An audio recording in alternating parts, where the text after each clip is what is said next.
A VAP ela tem um projeto de expansão, né? Como o senhor mesmo falou, são mais de 2 dúzias já espalhadas pelo Brasil, né? O que esse projeto vai promover e em que situação que ele se encontra de desenvolvimento? Acho que é muito importante separar a VAP da FENAVAP, né? A VAP ela já cresceu como uma federação, ela já foi estruturando diversos estados, diversos municípios, ela já foi crescendo de maneira descentralizada, né? Atendemos hoje 700 mil pessoas do Brasil inteiro.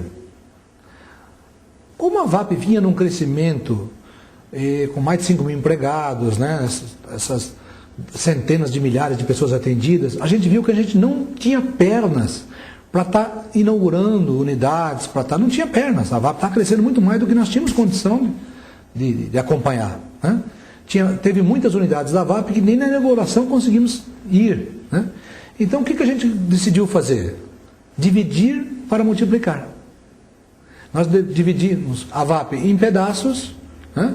Por regiões, que lá terão diretorias independentes, conselhos independentes que tocarão essas AVAPs. Então é um movimento avapiano. Acho que isso que é importante que todos entendam, né? E que nós temos grandes entidades nesse movimento que passaram a usar a marca VAP, a metodologia VAP, né? Que se licenciaram. Nós estamos fazendo uma franquia do bem, uma franquia social, né? Uma rede do bem. Então essa franquia pode entrar tanto pequenas entidades como grandes entidades. Aliás, o nosso objetivo maior são as pequenas entidades, aquelas entidades em locais longínquos, né? Para fazer um programa que é um programa de capacitação profissional, por exemplo. Não faz reabilitação profissional, reabilitação clínica, não tem estrutura, mas pode fazer capacitação profissional. Então leva toda a metodologia, leva todo o conhecimento, será treinada à distância, será acompanhada à distância, é uma franquia, né? Tem a supervisão à distância e ela passa a usar essa metodologia para treinar nesse local longínquo essas pessoas com deficiência, colocar nas empresas, acompanhar nas empresas, como a VAP hoje já faz. Então a VAP para essas entidades será um espelho. A VAP para essas entidades será um modelo, que elas vão também estar no site lá da VAP e acompanhar como a VAP faz. Elas farão visita à VAP para ver como é que a VAP faz, para fazer o mesmo modelo. Isso é um sonho dos nossos fundadores, não é só meu, que sou fundador da VAP, mas eu sou irmão de uma pessoa com deficiência. Nós temos os pais de pessoas com deficiência, que já estão velhinhos. E muitos destes vêm desses locais longínquos, do interior do Ceará, do interior lá do Rio Grande do Norte, e que tinham um sonho que essa VAP chegasse até esses locais. Está aí o sonho sendo realizado, né? Então nós vamos usar muito a internet, nós vamos usar muito o e-learning, quer dizer, o treinamento à distância, de toda a rede, de escolas, centros profissionalizantes, famílias, entidades, as próprias pessoas com deficiência terão acesso a esse treinamento direto na federação. Então, é um movimento novo no país que vai se espalhar a América Latina, América Central, África. Nós estamos indo aí para o mundo inteiro. Bom, só para ficar claro, de que forma que atuam, né? Elas são diferentes, né? A FENAVAP, a VAP. A diferença entre a VAP e a FENAVAP, que nem eu já coloquei, que a VAP começou de maneira federada já, de maneira, né, descentralizada, crescendo por todo o país, né? Só que depois, quando nós pensamos nesse crescimento da VAP, a gente pensou em fazer franquia, em vez de estar crescendo a VAP. Crescer a marca VAP com uma franquia, onde nós repassássemos todo esse modelo, todo esse conhecimento para a comunidade. Aí fomos atrás do BID, OEA, né, parcerias internacionais para arrumar recursos para reproduzir o modelo da VAP para todo o país. Afinal de contas, esse tipo de tecnologia não pertence a gente, pertence à humanidade. Nós vamos deixar de todo jeito isso aí já. Isso já pertence à humanidade.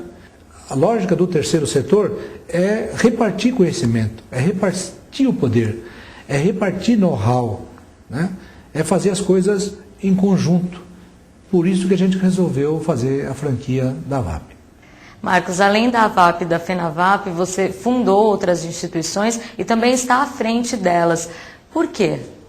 Na verdade, eu fui me envolvendo, né, com o terceiro setor, na medida que fui me envolvendo com o problema do meu irmão. Acho que ele é o grande culpado de tudo isso, né? Porque quando eu fundei a VAP, eu percebi que a VAP sozinha eu não conseguiria fazer muita coisa. Por isso que a gente começou a participar de conselhos. O primeiro conselho que teve aqui do Estado de São Paulo, que é o Conselho da Pessoa com Deficiência, eu já era conselheiro, fui conselheiro do primeiro conselho. Então a gente já vem participando há décadas disso, né? E a gente viu a necessidade de criar outras entidades. Quando eu tive a ideia de criar a Rebrates, é a Rede Brasileira do Terceiro Setor. Foi lá em 1998 que o governo decidiu, por um decreto, por medida provisória, fazer com que as entidades todas perdessem, né?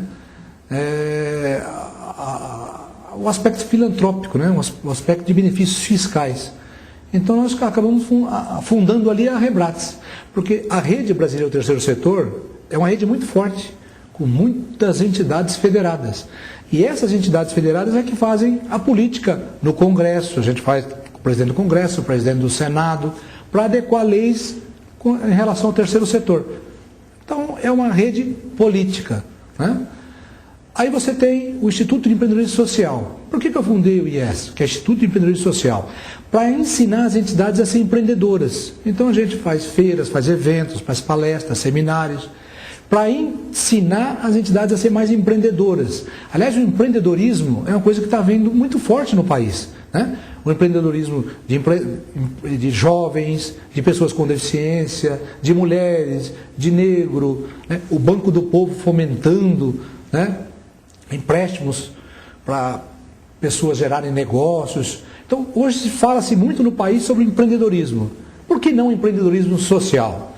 Então, essas entidades têm que ser mais empreendedoras do ponto de vista social, para atender melhor os seus assistidos com mais empoderamento, com mais recursos financeiros, com mais funcionários, com mais prédios.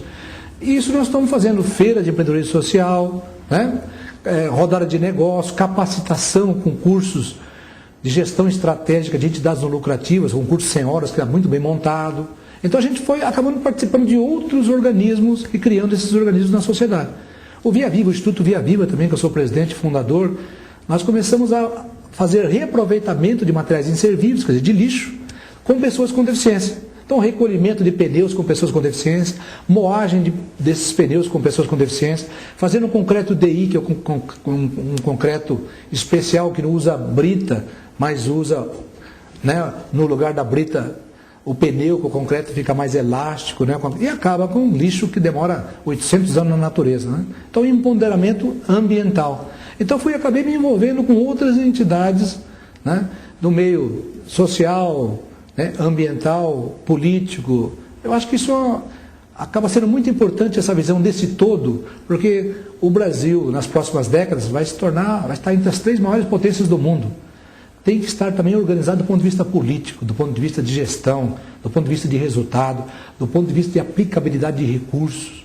O grande sucesso da federação, da VAP, é uma boa aplicação dos recursos. Transparência, ética, princípio, valores. É isso que nós vamos construir uma sociedade bem diferente nesse novo milênio. Esse novo milênio, terceiro milênio, será do terceiro setor. Perfeito, Marcos. Muito obrigada pela sua presença. Eu que agradeço. E que Deus nos ilumine como sempre.